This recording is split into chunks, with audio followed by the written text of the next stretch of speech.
we both realize and know that that friction cannot keep us from at least having discussions like this. That friction cannot keep us from trying to figure out ways to move forward.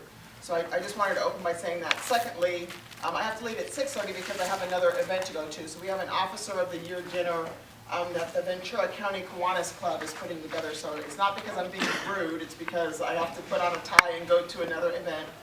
Secondly, always helpful to have my wingman with me, is what I'll call Scott. Scott is one of the acting assistant city managers right now. At the same time, he's the assistant chief, so eventually he'll come back home. Looking forward to that.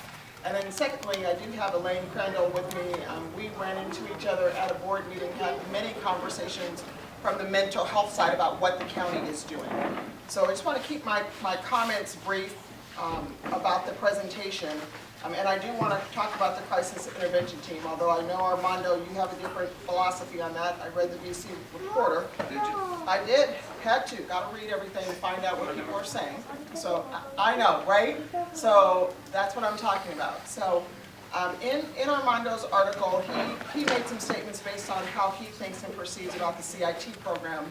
But I want to preface my comments by saying, as law enforcement, we could be doing nothing. We could be sitting around letting bad things happen, but I do believe and know that the crisis intervention team training that we have is not just a statewide renowned program, it is a national program. And some of the things that we talk about and share and train with our employees and our officers as well as our dispatchers are everything on de-escalation of force, active listening, weapons prohibition, child and adolescent disorders, adult protective services, developmental disabilities, mobile crisis teams, working with the mental health culture, so that the unchallenging or the unfortunate situation with law enforcement now is that we get called for everything. We are supposed to be the subject matter experts on everything from mental health to domestic violence to child care to child psychosis to drug use, you name it. We're supposed to be those subject matter experts on everything. And quite frankly, I think the community should step out and be more of a resource in conjunction with the law enforcement community to help assuage some of these concerns. I am an advocate of taking care of the problem before I have to take care of the problem. And so let me use a very good example. So when I talk to parents about disciplining their children, about talking to their children about what's right and wrong, I would prefer the community and the families discipline their child, because once law enforcement gets involved, it's a different discipline process. So why not teach and train our kids early and young? Why not get those persons who either have psychotic episodes, have issues with mental health, why can't we get them services before you have to pick up the phone and call me? Because when you call law enforcement, it is typically the last result. It is I'm having the worst day of my life. I've been involved in 5 fights. The cops have come to my house 15 times. And now, once again, we are there again to try to address something that's been long-standing. So I do applaud you community members for at least being here to listen and hear and ask questions, because there's no way we're going to get from point A to point B or point Z without these kind of real conversations. And I will also say that although we may not agree on certain things, I will definitely be upfront and honest with you and tell you why we do things. And it may not be what you want to hear, and I'm okay with that. And you may say things I don't want to hear, and I'm okay with that too. But if we don't begin these kind of conversations, we will not make progress in our community. I will say that. So with that, I don't know what else to say other than just two quick seconds, Armando, just like two seconds. Absolutely. So OPD has trained 125 of our officers at all ranks in the department. And it's not just the police officers on the street. We train dispatchers, we train booking officers, we train everyone in our structure in order to help them do a better job of dealing with persons who have mental health issues. So, thanks. Okay, again, for the new people, because I see some people here that came in a little late, we're following a real rigorous structure, okay? The chief, city manager, assistant city manager, commander, assistant chief Scott Whitney, and the new title. They're here, and they're going to make their presentation. If Elaine has something to say, she's more than welcome to do that. Then you are getting paper to put your questions. That's how we're gonna do it. You're gonna give them to Debbie and you're gonna give them to Jim. Jim is gonna read those questions. What we're gonna do is hopefully take away a couple of things that are mutually beneficial to the police department, to this group, that benefit the entire community. That's what this is about today. This isn't an I got you stuff. This is not, this is not what that is. Today we want to, she talked about crisis intervention team. We have a real interest in that. We have some other interests. We're going to talk about that. We're not going to platform. We're not going to stump. We're not going to, pontificate today. This is not the place. We have only got an hour. We've got to get busy. This is very historic. So, Scott, do you want to say anything? Sure. I didn't have anything planned. I think the chief did a nice introduction, so I won't take up too much time. My name's Scott Whitney. I started with the Oxnard Police Department in 1990. I was born and raised here in the city. Been an assistant chief. We have 2 assistant chiefs at our department. So I've been in that assignment for the last 8 years. For the last 5 months, I've been working in the city manager's office as the interim assistant city manager. That's where it gets confusing, where everybody says, hey, what's your title? Yeah, so that's what I'm doing right now. What else? I started, so before I get to CIT, I really started this job I was born and raised in Oxnard. I started in this job to try and make the community better. I can tell you from when I started in 1990 to where we are today, it's a different police department. I think it's a much better police department. I think when you can compare us in the state and the country, we are a very progressive police department. I'm not here to brag about everything, but we've done a lot of good and progressive things. Is there room for improvement? Yeah, there sure is. Yeah, absolutely. I think you could say that about any government agency that serves the community, there's tons of room for improvement. Particularly when you go further down the socioeconomic scale and you go into communities that need the most services, that's where the biggest gaps are, and that's where government, there's some significant room for improvement. People in one community may have different needs and wants from the government, from police, schools, whatever it is, than people in different cities or different communities. As a police department, as a government, we need to be tuned into that. Where the gaps are the biggest, that's where we need to do the most work. And a lot of times that doesn't happen because we become adversaries, and that doesn't need to happen. We don't need to be adversaries. We don't look, I've hired, I've been in the hiring of every single officer that we've hired over the last 8 years. I can tell you we hire like really good people. We try our best to hire people from within our community. We do not hire people that are racist or anti-Semitic or bigots. We just don't hire people like that. We still have a system where it's, in some ways, it's rigged against people that don't know how to work the system.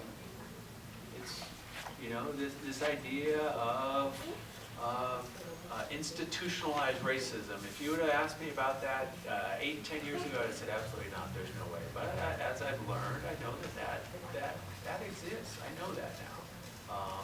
As a police department, as a city, we need to do our best to identify where those inequities exist, and then do our best to try and address them. And I can tell you firsthand from within the police department, there's several instances where we have done that.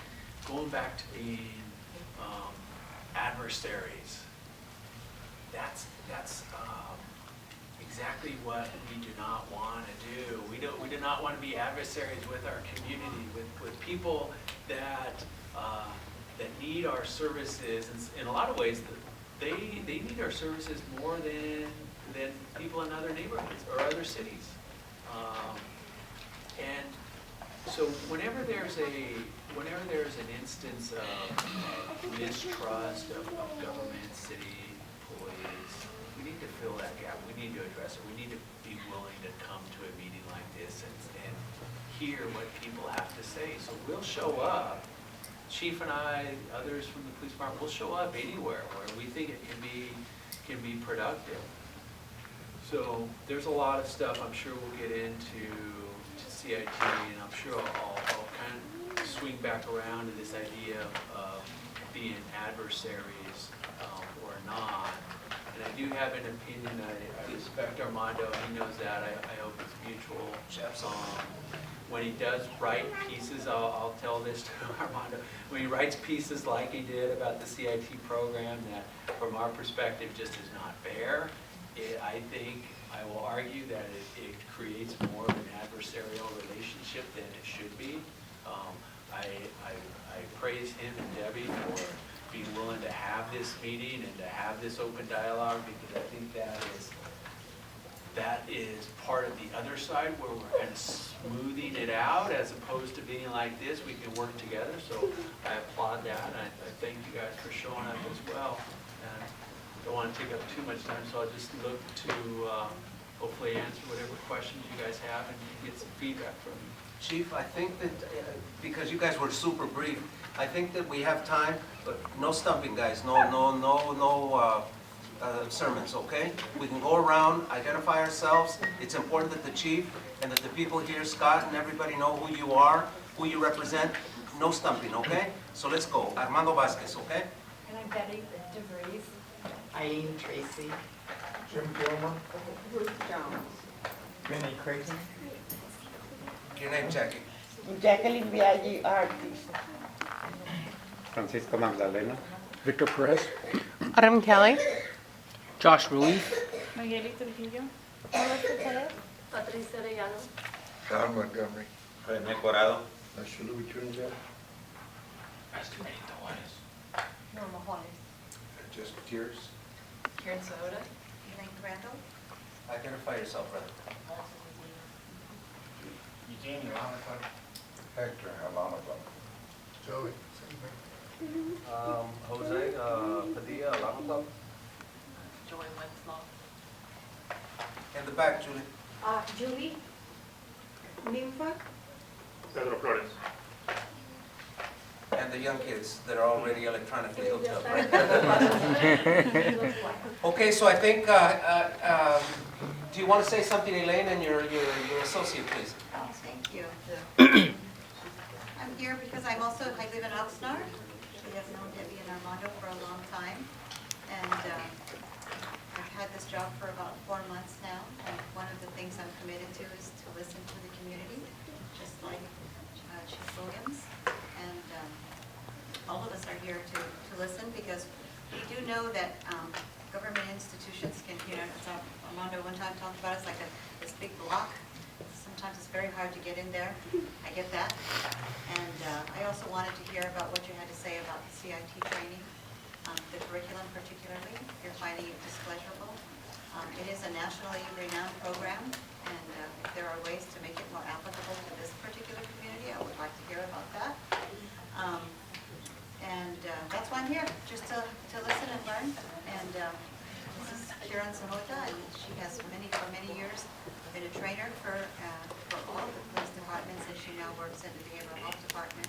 So she knows both sides of two big institutional boxes. And whatever it is we learn here, we'll come back in the office and talk about it all together and see what we can do to make things a little bit better. And just like the chief, I really appreciate everybody's time on a Friday night to come out here and speak to us, and I appreciate us coming out here and listening to you. Can I just make one comment? If you are thinking of a question, could you begin writing them down now so that we can collect them without a lot of... And I just wanted to add one more thing. I wanted to say about CIT training.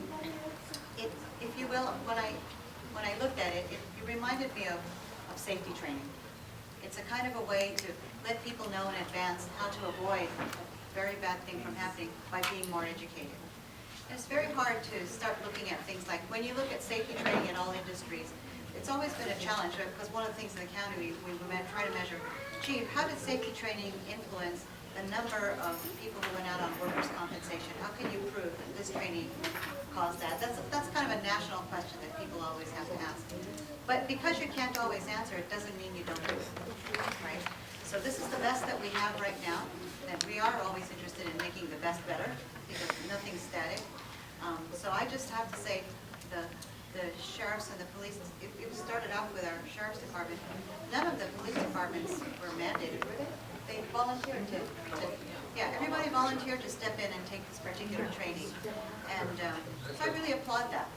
And does that mean that it avoids every kind of accident? Like, does safety training avoid every kind of accident? No, it doesn't. Bad things still happen. And I would say that that's true in this particular case as well. I think we're still all people and vulnerable to mistakes. And but in terms of the systems, we're also looking at improving systems.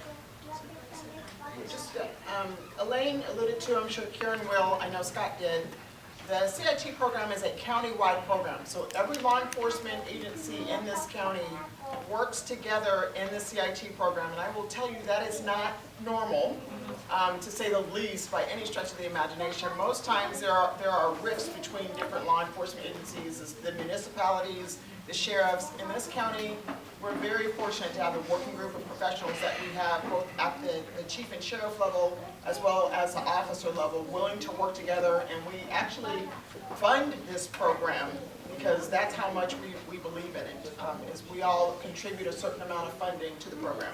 Just want to make sure I said that. Thank you. Thank you. I have to say I'm very proud of being part of the CIT program. I came on a couple years ago and really looked at the training, and so I'm actually really proud of the fact that in the last 2 years, I just came over to BCBH two months ago. Prior to that, I did run the CIT program for our entire county. And as Chief Williams says, just said that in our county, we currently, in the state of California, have yet to find another one where all police departments and the sheriff's office all fund one training program, and that it's consistent across the board. So every law enforcement is trained in the exact same way, whereas some counties you may have they're trained in one type of a CIT training, or someone might get 8 hours or someone might get 24 hours. All our officers and deputies go through 40 hours of training. And I really did look at the classes in the last 2 years, and I spent a lot of effort in really making sure it was new, hands-on type of activities. It wasn't just a classroom lecture. And I really have noticed such a change in the last 2 years of the interaction, bringing active listening and crisis intervention, and really, really proud. So much so that some of the other outside agencies out of our county are now being trained in our county, because we have one of Ventura County is a model of CIT in the state of California. And that's something to be really proud of. I mean, so much so that the founder of CIT, Sam Cochran, knows us and comes to Ventura County for information when they look at their own Memphis model, and as they look at CIT changing and growing, they oftentimes will ask Ventura County for information. So and of course I'm a little biased, of course, because I did run it for the past couple years, and I did make a lot of effort in the community outreach and the partnerships within our county. We are the only county in California that can claim partnership with our BCBH and the hospitals and all the different law enforcement. So I'm just really proud of our program. So I'd like to say something about that article. I wrote it, a month and a half ago. It came out in the Reporter today or yesterday. So there's a lot of reporters back there. I recommend that you guys read it. Scott said that he has now conceded that there's institutional racism within institutions. I would say that there's institutional exclusion. And that's why OHM was born or founded. We want to be part of the decision-making process. In a democracy, the people that trump are the civilians, not the people that we elect or that we hire, but the citizens. And if I wrote what I wrote, as much as I feel that it's the truth, in Mexico, I'd be dead. So thank God I'm in the United States. That is true. And I absolutely, I'm an immigrant and I love this country. Me And I too. love it because I can say Freedom of speech. freedom of First Amendment. So having One said of us that, is face. Interrupting is right. yes, so Okay. We can have Okay, coffee and now. what I have right now about 6 of the comments, so please, if you have some other questions, and if they're different from the ones we just asked, please, just pass them around and receive those easier. I'm just gonna ask the way they're written here, and we'll see if who's the most appropriate person to answer. The first one is, we understand that police officers receive universal training, the academy and beyond, so they have a toolbox of resources to use when deployed. Why do some departments emphasize a hammer approach versus a peace officer community relationship approach as it relates to urban, ethnic, racial communities? That is a broad question to answer, but I will answer it this way. So,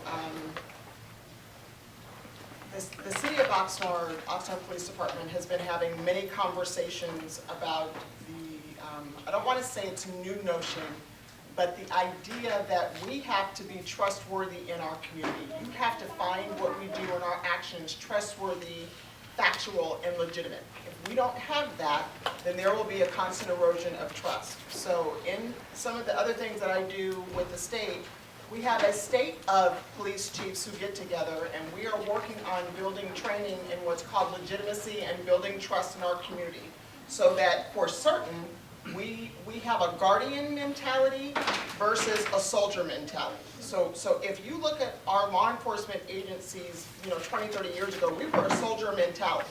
We are the troops, we are the soldiers, we are here. We have now progressed based on what our communities are telling us, based on national attention to all kind of crazy stuff going on in law enforcement. We have to shift our culture from troop to guardian. And as peace officers, not police, P-E-A-C-E, it is our job to instill that trust and that peace, but we will have to work through that cultural process of training. I would love to believe that I signed up to be a peace officer. I know Scott would believe that we've signed up to be peace officers. The flip side of our job, though, that there are some people in the community who don't want to be managed by peace officers, and that's why you have us here too. So it's an interesting dynamic, great question, but your statewide law enforcement chiefs are working through that process of getting training on police legitimacy and trust, and it starts with discussions like this. I'm going to continue. Here's another question that relates to specific incidents. The person who wrote this said, I went 2 years ago to the Oxnard Behavioral Health with my fiance because I needed help. I wasn't feeling right or normal. The doctor suggested I go to the hospital. I refused to go, and the doctor then called the police department. The police department, a woman came who spoke Spanish, handcuffed me very strongly with my wrist. On the way to the hospital, she drove very fast, braking really strongly when she hit a red light. I told her I was hurting my wrist. Why was I hurt when I went to the hospital for help? All right, so let me ask the question, and I'll close my eyes if you don't want me to know who asked the question. So was this the Oxnard Police Department? Yes. Okay. So did you call, or did whomever was involved in this incident, did you call us and let us know that this incident happened? Meaning, let me explain it, and then I'll get to it. That should have never happened. I will say that. That should not happen. You shouldn't be handcuffed. If it happened the way that you're saying, none of that should have happened. But remember when I started the conversation by saying, it would be nice if services were provided in the front end, so you don't have to pick up the phone and you don't have to call us. So what I hear in that question is that the doctor was beside himself trying to figure out what to do with someone in crisis. Who do you call? You pick up the phone and you call police officers who may or may not be equipped to deal with and manage that. And the reason why I asked if you called is because if you do not feel as though you've been treated fairly by the Oxnard Police Department, what should you do? Report it. Report it. Don't sit there and take it and think that it's just going to go away, or just think that I'm on my own or Scott on his own is going to know what's going on everywhere. We have encouraged people from the time I've been here, certainly before I got here too, that if something is wrong, we need you to call us and let us know. I can't fix it if I don't know it. And albeit, again, I preface the comment by saying that should have never happened if it happened that way. But I think that there were so many frustrations there that I wish our mental health system or how things work would not have dictated to calling law enforcement. So Jackie and others, call the police department, file a formal report, call Elaine, file a formal report. Now you've got a body here called OM, talk to us. Talk to you. Yes, come and talk to I'm us. not going to come talk to us. Yes, absolutely. The part that I was just going to say, I think that sometimes this issue of not having the trust or not having the support, if you've been, and I know that this person was very much traumatized by the secondary experience, not counting the first part, it would be very difficult to know what to do. Okay. And then also the fear factor of Absolutely, yeah. what if you have that same sort of thing happen again? So I think it's not a simple thing of just reporting in the traditional channels. I'm just trying to reflect. But the community can help. The community But can now help. we have the coalition. Now we have the coalition. But Now we I have just to want to go. know, if the person that was annoyed like that did report it, what would happen next? What would you do next? And what solution would that person receive? So if that person didn't feel comfortable calling us and went through Armando, even if we got it firsthand or got it secondhand, we take every complaint seriously.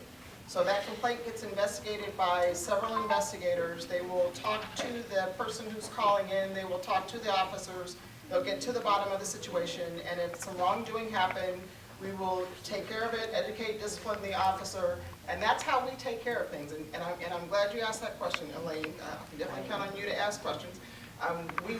We receive a number of citizens' complaints, and we take those seriously. We don't just throw them in a circular file and just say, oh, I'm sorry, the cop was right.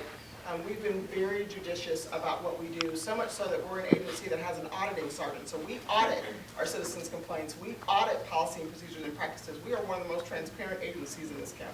Is the Nice. complainant told about your resolution? I'm sorry. Is the complainer told about whatever? They are told when the situation has been resolved and that we've taken care of it. So they are notified. Yeah, and they're told what the finding is as well. And the reality is, the interesting part is we don't really get very many complaints. So sometimes you wonder, why is that? Because we're doing a great job, or is it Some of it could be because someone people being are traumatized. afraid, there's, This is and if you think, so I mentioned earlier, we hire, and I truly believe we hire good people. We hire good people that have a tough job, very tough job. And we hire people from the human race. And if you think about, no matter where you go for service, it's a doctor's appointment, you go to the theater, restaurant, the bank, the DMV, imagine all those places that you go for service, you run, and you have less than stellar service. We've all experienced it. I experience it every time I go to the DMV or the post office. But typically we don't complain about that. We remember it, but we don't complain about it. The same thing happens with the police department, except it's amped up a little bit because usually when the police are involved, it's not a minor incident like if your license renewed or something. But sometimes we understand that sometimes there's issues where there's a bad experience, there's no complaint, we don't know about it. It's really hard to change that, really hard to change that. If we hear repeated complaints about the same person, we know it. It's kind of like ticketing somebody that is speeding. If the same officer keeps getting complaints, that behavior is going to change. Yeah, I would just like to say on behalf of comments that I've heard over the last years, I think that one of the crucial areas for us to talk about how we can improve our community is how do we get the message out about the complaint process, and then Chief Williams had an idea that maybe we need an intermediary place. For example, here at the cafe. But the main part is, I think if you're not hearing the complaints, that in itself is an issue if you're trying to figure out how trust building begins. So. This is mental health, guys, and the way you resolve mental health is by communication, to a large degree. So if you've got it, it's eating away at you. Here, we can discuss it, and then we can channel it to the proper direction, right? I think that that's a great idea. So we're, working on some good stuff. Okay, I have a couple of questions I'm trying to group together, but here's another one about this cultural congruency. basically, how would you incorporate cultural congruent elements into the CIT? Specifically, microaggression, micro-assaults, racial, gender, ethnic, diverse perspectives about the best way to approach issues. So I'm almost going to have Scott answer that question because that speaks to our cultural proficiency that the. Be beyond my. Kieran, you, We were just, we're sort of Thanks, man. brainstorming. He was using terms that are new, Ingrid was using terms that are new. In social science, of just studying the issue of microaggressions. Those are the subtle insults that people of color experience too often. They may come in form of insults. They may come in terms of invalidations. You're not really who you say you're not really. They may come in forms of dehumanization. So to a great degree, and I'll definitely let the mental health people address that. In a couple of trainings that I've been to from the Cal Chief side, or California Police Chief side, implicit biases and explicit biases. So as a part of our legitimacy and trust building, we are working on both the explicit biases and the biases that I may have within myself that's causing me to ask every black person that I run into, are you a member of a gang? Or let me ask every Latino male that I run into, are you a gang member? So we have to work, my culture, the police culture, because I have like a bunch of different cultures, right? So the police culture has to identify that some of our officers may think that way and that we need to change that culturally. So that's some of the training that's going to be involved in the trust building and the legitimacy training specific to implicit and explicit biases, and I think that's where the microaggressions come in. Exactly. Okay. Yeah, the other issue is in the CIT training, it is done by institutional representatives, but yet you have this diverse community out there with racial, ethnic populations, various gender representations, various religious expressions. I heard you mention the word Semitism, whatever else. Who does the sort of training relative to how to communicate, how to react with the various diverse populations within your community? Because you have these officers that have to engage people from these different perspectives that have different attitudes, different beliefs, different values about beliefs. How do you incorporate those? And mental illness. They have a Exactly. different, and so what we have to keep in mind too is the CIT Academy is based on crisis intervention. So we really are training crisis intervention type of techniques.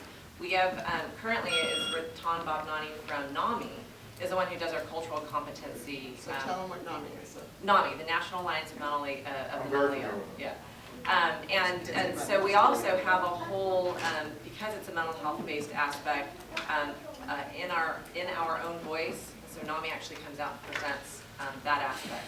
When you look at specifics, such as what you were describing, one thing that law enforcement's always looking for, in my experience, is briefing information. Right. Because it's a specific topic. Exactly. And what we have, and most of the departments all have, is the intranet. So if someone doesn't make it to a briefing, a lot of those briefing materials are getting put on the intranet so that if they have an opportunity, if they've missed it, then their sergeants know to keep track of who's seen it and who's not, and they can say, okay, watch this with briefing. And those are great opportunities to give those specific, and they ask for those, and we started creating those in the last year I was there. And it gave information, I know on the deaf community, our deaf and hard of hearing community, and law enforcement will put phone numbers right there in their phones so that they have that resource. So if there's something specific that you want to talk about with regards to training, Yes. Briefings are a great opportunity. Yeah, I would just add, because we did, I'm a consultant for statewide. Some people may not know that. So we looked at all NAMI organizations and their signature programs, they come out and show videos. So we have focus groups around that. So one of the issues is, in the videos that they use in our own voice, the other one, the comments from participants was that the people in the videos don't look like me. They don't represent my community. They don't represent my socioeconomics. They look, too sophisticated for where I'm at. And so one of the things that I would suggest, NAMI is a good resource, if you have local community representatives in here that can also speak to those kinds of issues, their help-seeking patterns, their attitudes, and so on, and why you use NAMI, but NAMI's not necessarily very diverse and covers some of the perspectives that folks deal with microaggressions, racism, racial profile. They're not gonna come at it from traditional mental health. Jim, I would say it this way, NAMI's cool, is better Yes. for us in our community. So listen, what I'm saying is, and I'll close it out so we get more questions, we have some resources here that can add to the knowledge base of veterans. You have Betty here and myself that were involved in one of the first cultural sensitivity training for the police department. And it came about because of just the anger that was in the community. And that time, they reached out to the community. And they had people from the community. That's what we're going to do, Jess. That's why we're here. Exactly. And Peter Martinez followed up, continued doing it. NAMI's fine, but like as he said, something's missing in the cultural part there, it's being lost. And that's so important, especially with this type of community is primarily a minority community, African community. The next question sort of relates to that. Somebody has said, I was taking my granddaughter to school when a man approached me screaming in English. I couldn't understand what he was saying because I don't understand or speak English. I did call the police, and what they told me is that as long as the man was not touching me, that he could say anything or do anything. I took it upon myself to take the plate numbers and told him that if he didn't leave me alone or stop harassing me, I would be calling the police again. So I think this just bringing the point of what happens to let people know their options, and then how do we do that cross-transference with the language barriers. So every time so if it happened just like that, it should not have happened, because if somebody calls in 911 and they're fearful, we should send an officer. So when we hear stuff like that, right, I'm sorry. So when we hear a question like that, what we want to know is if we could find the exact day and time that the call came in, we can go and listen to it. If there's something to learn from it, we can learn from it. So that's what, those types of things, exact date and time, we can go. The nice thing is, every 911 call is recorded. We can go back and listen to it. Officers' contacts with citizens, they're recorded. You can go back and listen to it. It's different than a transcript.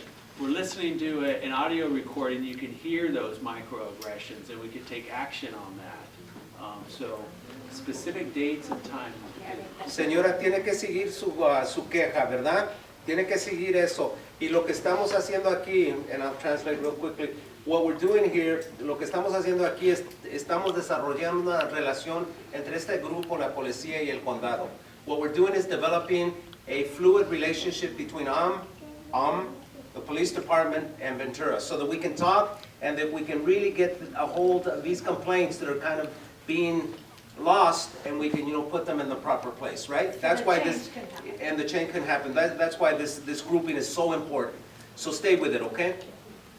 Okay, this is the next question, if that's all right. Okay, please discuss crowd calming tactics and training, and why is it sometimes ineffective? Okay, that's a loaded question. So crowd calming tactics and training. While you're thinking about that, I'll start the answer. Part of crowd calming is not engaging in traditional crowd control tactics. If you've noticed over the last 3 or 4 years, probably the last 3 years, we've had probably 8 different marches, demonstrations in front of our police department. Several of them had several hundred people out. And you compare that to what you see on CNN in Ferguson, where they have the same amount of people, but Ferguson, they're lined up with all their gear. You didn't see that in Oxnard. You didn't see that. So part of it is not bringing the fight to a crowd. We are not looking to engage a crowd. This is part of the Oxnard, our department, where we take pride. People want to protest, our job is to protect them, to make sure they're safe, make sure the officers are safe, make sure that property is not destroyed, there was a couple marches where there was a minimal amount of property that was destroyed, and we let it go. We let it go. We decided we did not want to engage. So that's probably the biggest, I think, crowd. The term was crowd calming. You guys are using very smart and articulate terms, but that is, to me, that's the biggest thing, is we're not using traditional tactics. We don't have a problem. Like I said, we want it. Somebody wants to protest, that's our job. We're constitutional police officers. Our job is to uphold the Constitution, the First Amendment. So we're not going to get engaged unless there is a threat to safety or a significant threat to property. However, what we do ask, and this hasn't necessarily been followed by certain groups, is we just want to have a conversation just to share what the rules of engagement are. We're not trying to share to stop you from protesting, because as Scott said, we've said it to Armando, I know we've said it to Jess like a billion times too, that we are not here to stifle your ability to exercise your rights. As long as it's peaceful, it's cool. If you get a little loud, that's cool too, we can take that.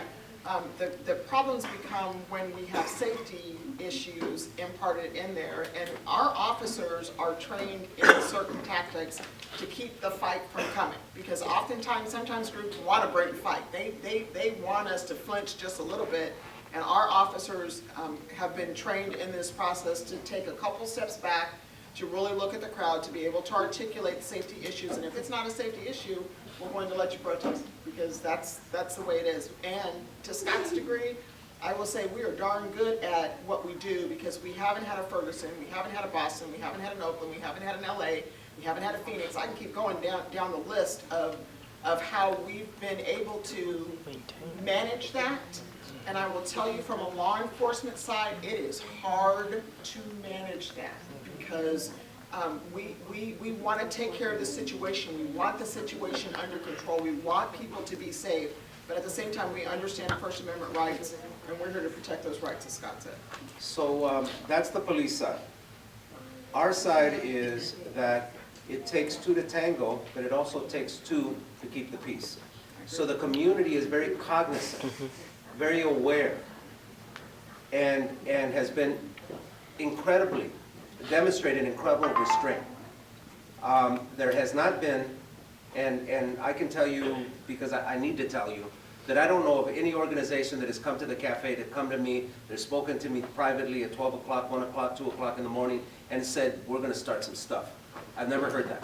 So the community has its own back covered.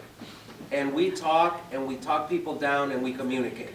So I want to share that with the police, and I want to tell you that, if you have some issues or concerns about that kind of thing, come, let's talk it over, because what we want to do here is proceed through peace, violence, and love. Non-violence. Non-violence. Non-violence. So yes, appreciate it. Yes. That's good, man. It had to be Mondo. How successful has community outreach and education on CIT been? Maybe this is more for Turan. And how may it be improved, if necessary?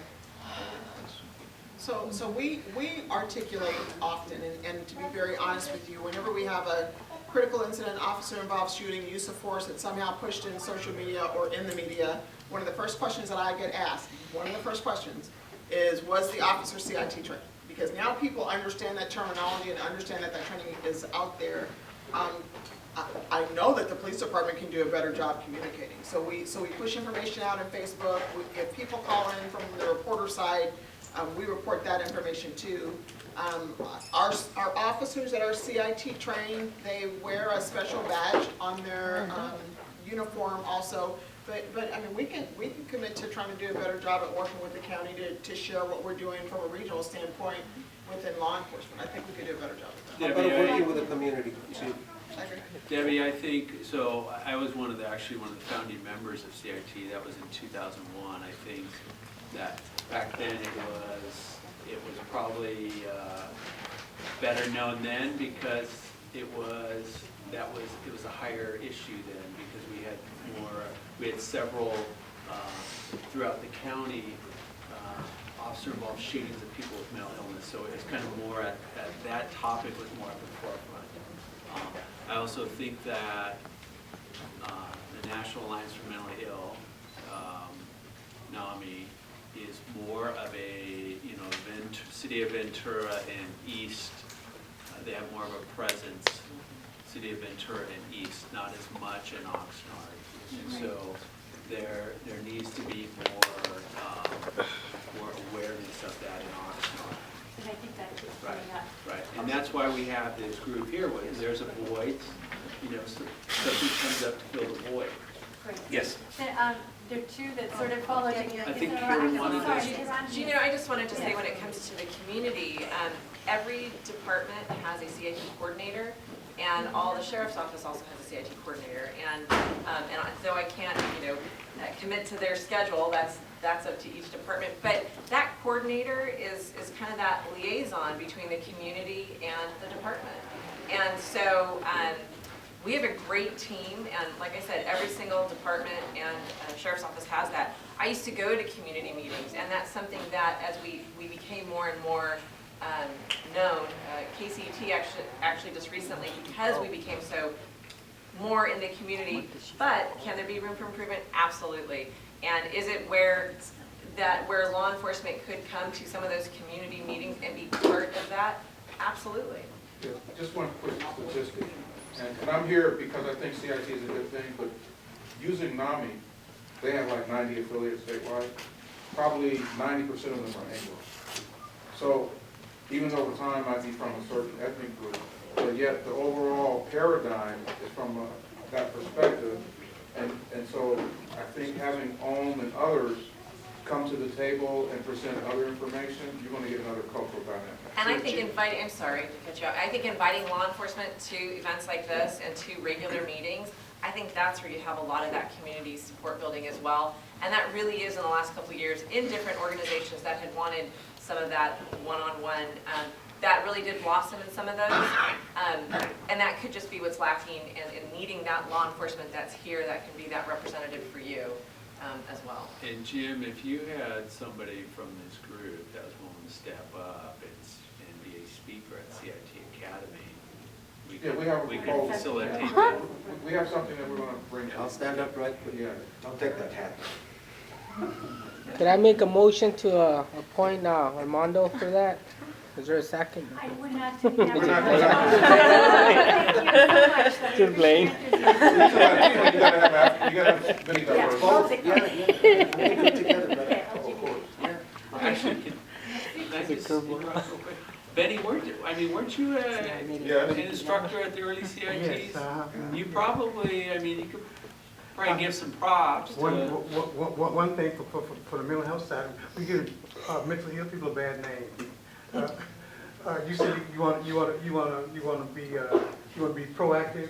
Recognize that we live in not a democracy, but a pigmentocracy, and that pigmentocracy is making a lot of people ill.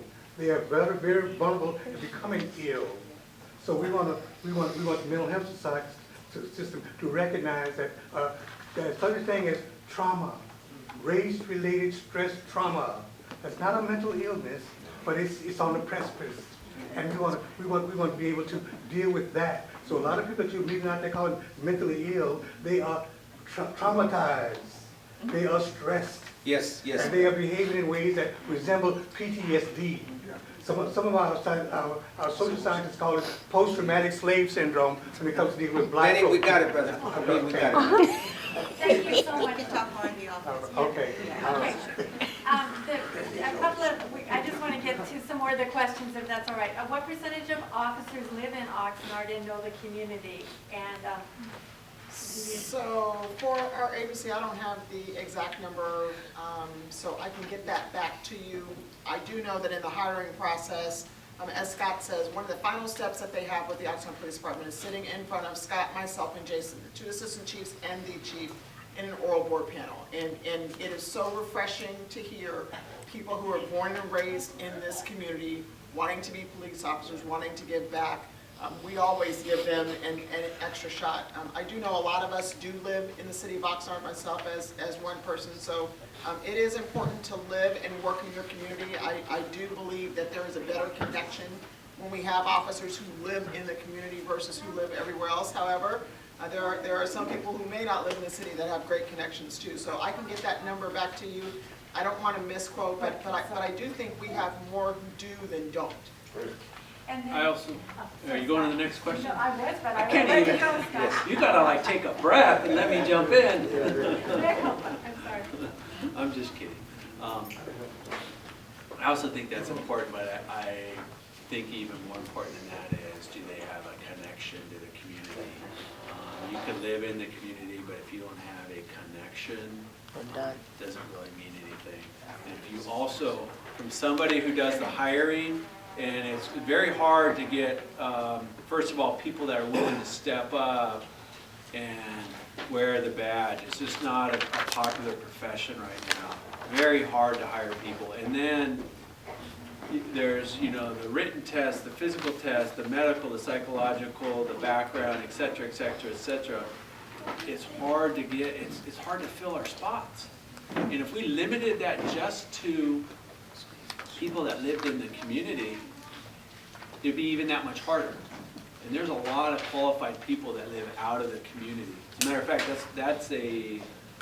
when you look at recruiting, one of the best practices, if you want to hire people that look like your community, if you have a very diverse community and you want to hire people that look like them, it's actually smarter to expand the pool because you expand the number of potential applicants. If you hire them, they might move it. Yes. So can I say one takeaway that's resonating in my brain right now that I didn't get until I just got like one of those aha moments, thank you. When, is it Julie? Jackie? Yeah, Jackie, I'm sorry. When Debbie explained to me that sometimes persons who are traumatized would not feel comfortable talking to police, that was like it's like, holy crap, that makes sense.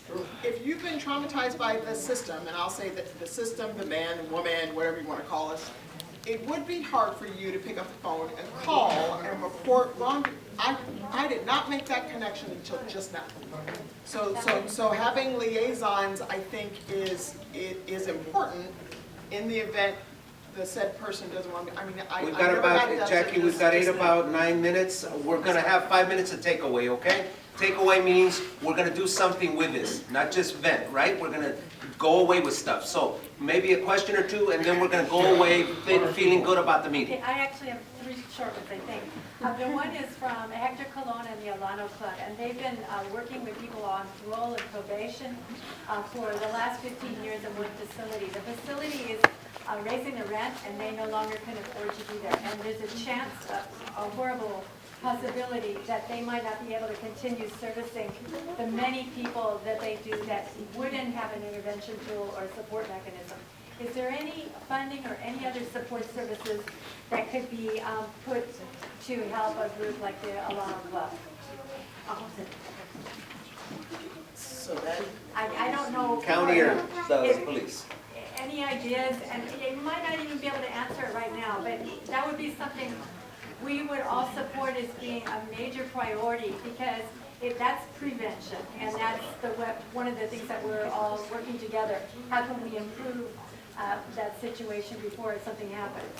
Okay, so I wanted to say that one. The other one, the charges against Francisco Romero. 1 second. I think that this question, guys, really bears some real, soul searching, okay? So we're not gonna gloss this one over, okay? And maybe the police department can't say anything about that, but this has been posted, and we've had discussions about this, so go ahead.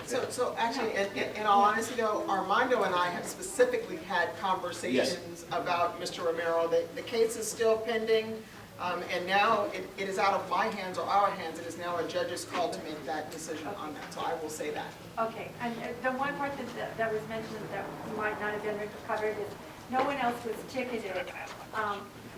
Why? It is in the judicial process right now, and so we issue citations to those persons who we can attest to violated safety and the law or the ordinances, and that's why. Okay, this is one from a 13-year-old. How can the community and the police come to better agreements or a working relationship? I always love a 13-year-old. He said he's in. By having conversations like this, and by young people and old people Yeah, I'm there. Old people coming together, sitting down, and getting to know each other. So it is really hard to be angry or mean or upset at someone when you at least know them. I mean, you can still be angry and mean, but when you have a face-to-face conversation, I would love to have Cafe on A and maybe the police department somehow figure out a way to have, and this is gonna, don't throw anything at me, it's gonna sound stupid, but to have like a picnic or hot dogs or just some kind of way where we can come in and we can eat and break bread together, or maybe listen to music, somebody can show me the latest dance moves. So you know, need a little bit of help on that, but I think breaking down that stigma of authority and just seeing us for the normal human beings we are is huge. So thank you, Sam, for that question. Can I just say that's the definition of community, isn't it? Yes, okay. You guys, we have, right now, the other questions that are here, I'm going to type up and send to Chief Williamson and Scott Whitney and Annie Lane and Kiran. But with the takeaways that the chief has put together so far, we have 3 different parts. One of them is just emailing the questions. And please listen to what you want, okay? What we're gonna discuss. So we're going to try to bring up any other points you have right now that would be obvious, or otherwise we can discuss them after they leave and we can write them up and transmit them. This first one is to push out information and CIT training and how we and the Oxnard Multicultural Mental Health Coalition can work together. Liaison between OM and the OPD with both of us as a point of contact of the Cafe on A or anyone's here. Yeah. Yes. Let's So- call that the ambassadors from authority. Yeah, absolutely, Yes, that's yes, the one yes, we're going to yes. talk about. Okay, and then Absolutely. any other parts that you would say we could have as takeaways of what we've learned or heard today that we think is building bridges or helping support this? This group is going to try to work with the CIT Academy. Right. If somebody, Yes, Okay. that was encapsulated in number 1. Yeah. And somewhere along the way, we'd like to see some type of, the same kind of get-together that Esther just talked about, the community, the officers getting together and doing some new cultural competency, some congruency. Things have changed since the last time we sat down, and the leadership has changed. And I can tell you, you know, I'm going to say this, and I've told that to the chief, we have butted heads, but I've never felt more, well, the respect is mutual, but the chief is doing what she needs to do, and it's honest, it's transparent, we believe, Debbie and I believe, and we're communicating. And I think that goes to the ability to get farther than we've ever gotten before. So, is that possible, Chief? Is that possible, Scott? Absolutely possible. So I'll be honest, I didn't want to come today. I'll say it out loud. After I read Armando's article, I'm looking at Pastor Libby. I didn't drink too much alcohol last night. I did have an adult beverage though. And I was like, are you serious, Armando? And then as the day progressed, there were certain injects today that were like, oh my gosh, I can't believe you're going there. I can't believe you're going there. I can't believe I'm going there. But in the end, this group of people in this room could have chosen to be anyplace else today. I could have given you every excuse in the world. We could have given you every excuse. You could have had every excuse. I am thankful that we all put aside our egos and our differences to begin this process, and I'm trustful that this is not the last meeting that we'll have, that this is just the beginning of open dialogue and communication, because I think that's what's going to make us a better city. You know, one of the papers that Debbie didn't read, but I want to take this to say, it said, thank you for being here. No, I already handed it. Oh, okay, well, I wanted to say it out loud. See there? Thank you. Josh, do you want to say something? Real quickly, guys, because we're going to go around, okay? We're going to give a lot of people the opportunity. Scott, Jerry Williams, I want to thank you guys for being here. One, I worked with you guys before. I appreciate you replying right away to me. And I'm from Oxnard College. I'm a student. And I would like to, I'm part of Associated Student Government, so we have the right to use the facilities that we sponsor. This event that you want to do, having a meal and a hot dog, because the parking lot's there. It's a neutral, safe zone for everybody. And I think that could build the bridge for peace. Good. Good. Happy Veterans. Thank you. Okay, next, good. So we're going to do that. You're going to follow up on that, Josh, right? Benito? That's another takeaway. That's another takeaway. I just want to say that, you know, something like what Benny was saying, that aggression is also when you don't let the community, you know, be part of. So if we don't have a voice, that's a form of aggression. Absolutely. Towards Absolutely. the group, you know, towards people. So I know Debbie shared our index. I'm hopeful when I leave, because I got to put on a tie and go recognize Jacob Jendip, our homeless liaison coordinator. You do know that we have a homeless liaison officer. Did you know that? Yes. We actually have an officer assigned just to deal with homeless issues, for dealing with the homeless. And homelessness is not a crime. Everybody knows that, right? That's just a state of being. But there's the mental health side that goes along with that Jacob is really working on. So please, please, please talk more. Yes. And send us your questions. And thank you so much. And Thank you. you're going to let us know when you We're come gonna back. let you know. We're gonna type that up. We're gonna get all the information. Thank you.